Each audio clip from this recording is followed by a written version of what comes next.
Hey, AP US history students, hope you're doing great today. Get to talk to my favorite class. Really miss y'all. Don't tell my other classes that though. Um, we're going to start today with a test date and time. As you can see here, it's May 15th. We are on the Eastern time zone, so it's going to be at 2 o'clock. I'm not sure how this is going to work. Not sure if you're going to be on a secure browser where you can't move on and off and all the other kind of stuff. And it's probably not going to help you to be just looking around because you can see here you only have 45 minutes to answer one question.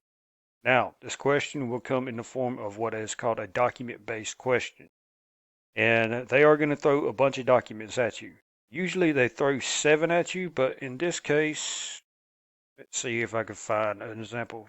Like you see all these documents. This is a normal one where they throw 7 at you.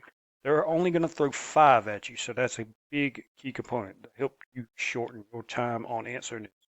One of these documents rather, will always be some kind of a form of something that you don't have to read. So there are going to be 4 different things that you're going to have to read. Some of them can be kind of long, some of them can be kind of short. Now they're going to ask you to do a few things.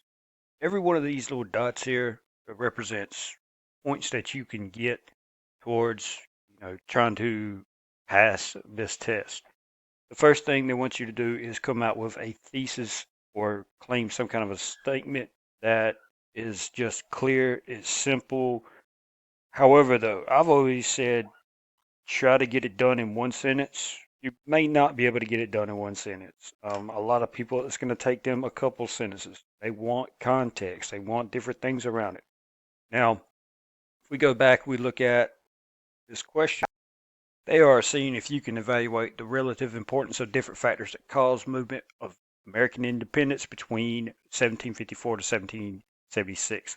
So we should know our time period is, okay, this is right after the French and Indian War, or right there at the start of it, all the way until the Declaration of Independence. And they're going to test and see whether you can go through this data and figure out why that happened. Now, you need to be able to bring in some outside information as well. So, in your thesis, you need to say something along the lines of why there was that tension and give some examples. Try to give some examples that aren't here as well. I haven't read through them all, but there are plenty of acts, there are plenty of different things that happened in America where Americans were just fed up with the British. So again, come up with your clear statement. Get some things to back it up. Put it in context like you need to. Speaking of context, I've wrote down 50 years. We go back that time period. You need to go back even further, a little bit beyond that to be able to incorporate some of that information in there. The reason is because they want you to provide context for this period. And one thing I can think of is the mercantilism. The mercantilism was a form in which the government was working and pretty much let the colonies do its own thing, gained a lot of money, and the colonies themselves started to gain a lot of money. But things changed after that, and so they were like, "Hey, let us go back to that solitary neglect." So bring in things like that. Go back a little bit further. If you're getting something with women's rights, and let's say that the women's rights movement, why did women push for the 19th Amendment or something like that? Well, go back a little bit further. Find your stuff. Find different pieces. You may not be able to find them in all your documents, but you may be able to find something to kind of jog your memory, bring in something else.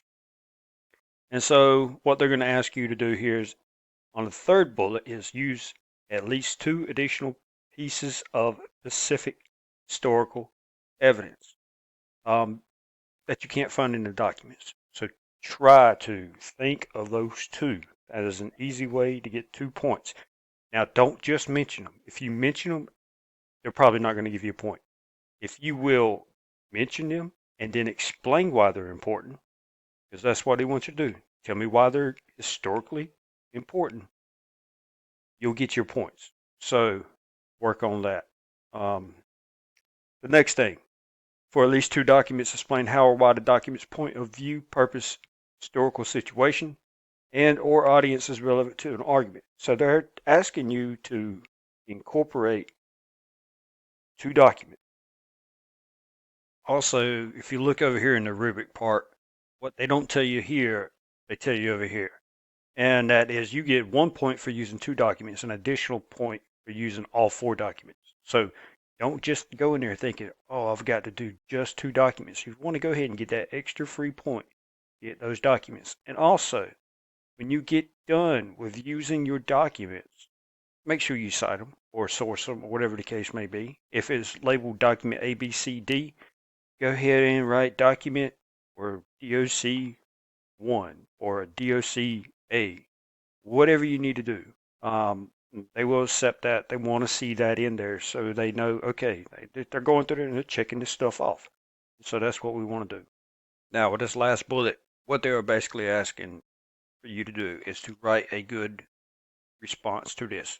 And they're going to see whether if you know what you're talking about, if you make sense and you clearly prove your point about your thesis that you made earlier, they're going to give you credit for that. And they're going to look at a broad range of things. This is, if you do everything the right way, you should automatically get this one. So again, we will be going through the units of French and Indian War all the way to World War II. So that means we're going to stop. As far as our notes go in the daily class, we're pretty much going to put everything on the back burner for right now because there's no point in doing that. We're going to be working on this kind of stuff for the most part. I'm going to be showing you guys a lot of review videos. It's not going to be just me. It'll be other people as well. We're probably going to be doing some testing on that, making sure that you know what you're going to be tested on. So that's going to be the main focus from here on out. As far as our exam and stuff like that, like I said, for this one will not count towards your grade, but if you do pass it, you should get college credit, so that's a good thing. May 15th, and if you don't want to take it on that day, because everybody has opted in, it's going to be June 3rd at 12 o'clock. So make sure you can get one of those 2 days in. Now, if you feel like you need more time to study for it, go with the second date. Now, I'm pretty sure the questions will not be the same. Also, one thing that I see here, it says units 3 through 7. It says we can use knowledge from units 1 and 2.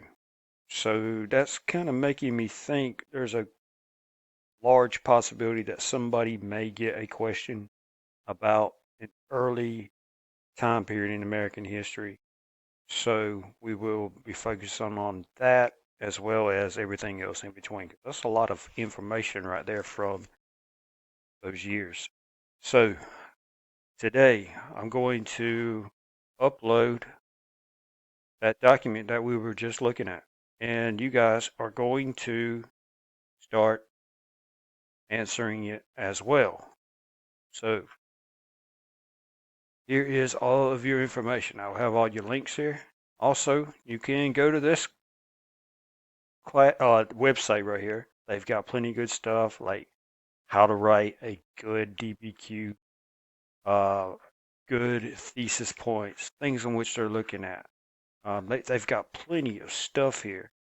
And if you want some examples on this DBQ, kind of guide you and help you out, so you can go right here. You can see all of the different things, how they were scored. Like this one right here got 4 out of 7 points. That would more than likely get you enough credit to pass the class. Now, if you go down and you see here, get 1 to 7 points, you're probably not going to pass. So if you're writing something like this one right here, and I'll have all these links, you're probably not going to do enough to get credit. But if you're doing something along this line right here and writing something that good, you'll be fine. So you can kind of see, in order to get a perfect score, this person wrote a magnificent DBQ. And see, they put a lot of time into it. I'm not asking you guys to do something like that. If we can meet this point right here, I'll be more than happy. So that's what we're going to be going through, trying to work on. Use these examples if you want to kind of guide your essay. This is a guided essay where they've already been answered. Don't try to push for something like this unless it just comes natural. Go here as last case resort to try to figure out how to do this. I'll have all these links, like I said, so you can be helped out in this. and read through this stuff. These guys know what they're talking about. They've been doing it for a very long time. They're probably way better at explaining than I can be because look at them. They're much older, more experienced. They know their stuff. I know my stuff, but they know their stuff about this because they've been doing it so much longer. Um, and like I said, just read through these, what they're saying. Um, watch the videos. They will break it down. I've been watching them. They do a good job. If you have any questions about this assignment, uh, get up with me. Remember, Schoolology is having problems still, so they are working on that. More than likely, you're going to get this message right here. So hopefully, in the next few days, they should have this kind of tamed down a little bit. So hopefully around 1 o'clock, things should be starting to get better. Today, I did notice that things didn't go off till around 10 o'clock today. Usually they've been going off at 9 and lasting all the way. One day, they lasted all the way to 4 o'clock. Now, the good thing is that this has been getting quicker and quicker and being fixed. So let's continue to hope that it continues to do that. With the DBQ questions, what we're going to be doing is, working our way up, progressively getting harder and harder. But remember, this will be quality over quantity. I'm not going to overburden you and overwork you and just shove this stuff down your throat. So you will have that one this week. And like I said, you can always look for guidance on that one. That's the good thing about that. Next week, we will do one for sure, maybe two. And the weeks following that, it may be two until we go ahead and until we can get to that test and knock that thing out. And when I'm grading them, I'm not looking to see if you've done them, but I'm actually going to take my time, read through each one of them, and grade them fair and right.